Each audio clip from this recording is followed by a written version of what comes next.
Digital યુગ a daily local news channel of Bharuch.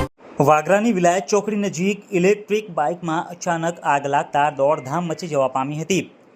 Vagra તાલુકાના વિલાયત ચોકડી પાસે એક ઇલેક્ટ્રિક બાઇકમાં અચાનક આગ લાગતા થોડા સમયમાં તે ભયનો માહોલ સર્જાયો હતો। આ ઘટના બનતા જ આસપાસના લોકોમાં અફરાતફરી મચી જવા પામી હતી।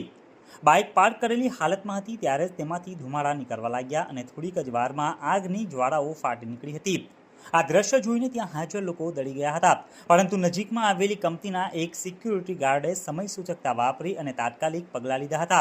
ગાર્ડે કોઈપણ જાતનો સમય વેડફ્યા વગર અગ્નિશમન યંત્ર વડે આગ ઉપર કાબુ મેળવવાનો પ્રયાસ કર્યો હતો। તેમની સતર્કતા અને સમયસરની કામગીરીને કારણે આગ વધુ ફેલાઈ ન હતી અને કોઈ મોટી દુર્ઘટના થઈ ન હતી।